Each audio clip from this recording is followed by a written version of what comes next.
Hello, this is Ikechukwu Maximus Ugwoke, the Hakuna Matata lawyer, bringing the law to layman's understanding.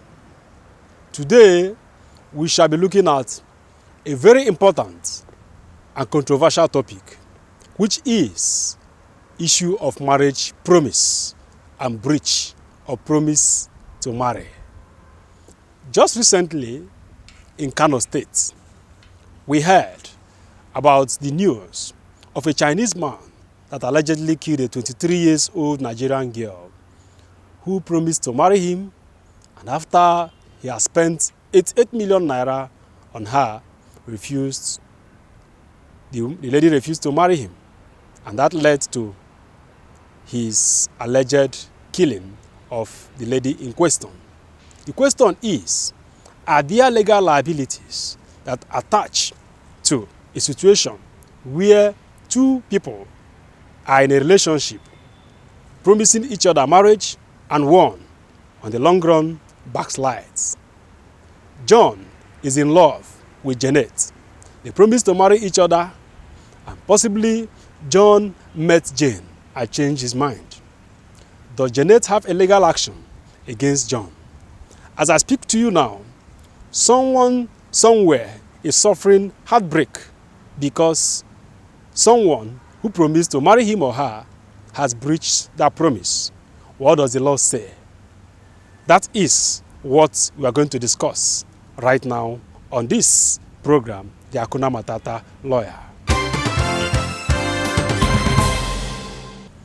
What is breach of promise to marry? Marriage is a contract, and breach of promise to marry means a breach of contract to marry someone. The question is, if there is a breach of promise to marry, are there liabilities attached to it?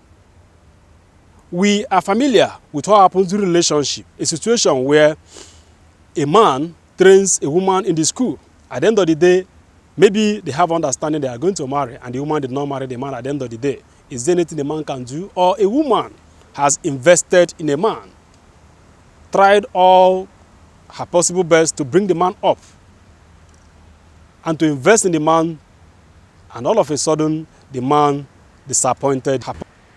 And then we started hearing stories that touch the heart. What is the legal option available to the party who suffer this kind of wrong? Now, in law, breach of promise to marry is actionable. That is to say, you can sue someone for breaching his promise to marry you.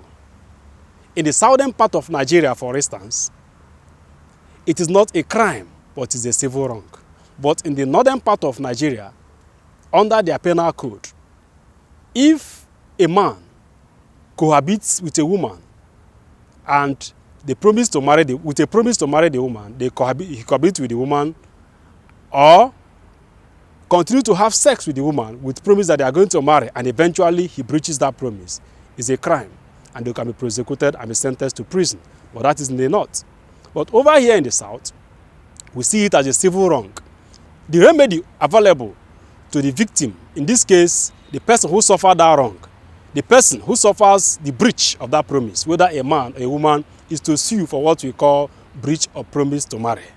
You can take a pound of flesh on that man or on that woman who broke your heart after promising to marry you. But before then, there are things that you need to look at.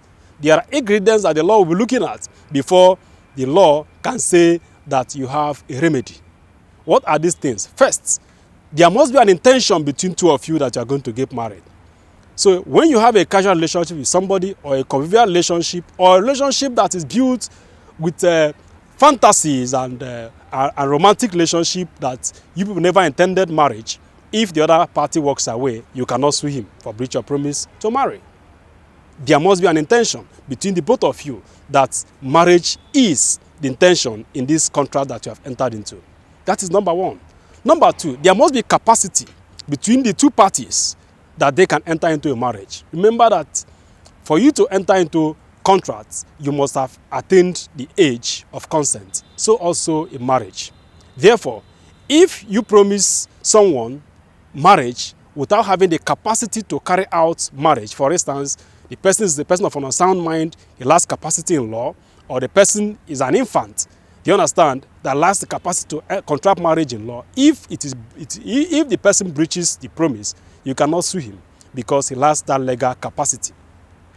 Again, you look at the last thing that the last thing the law looks at is what the law calls consideration.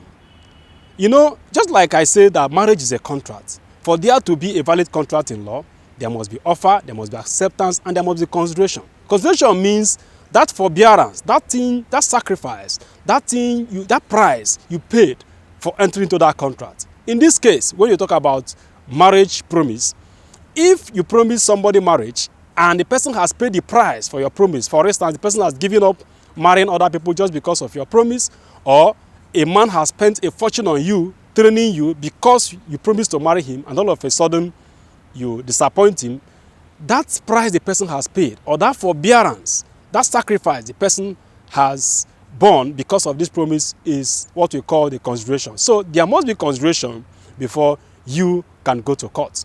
And if you go to court or sue, I tell you, the court can actually grant you remedies in terms of compensation for psychological torture, psychological and trauma, and even stress you pass through as a result of that marriage promise. But remember, if you sue your ex for breaching this promise to marry you, the much you can get is that compensation.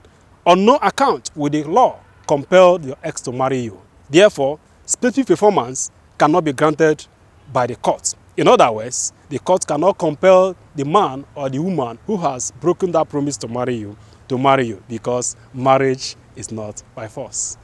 Remember, the law is a two-way traffic.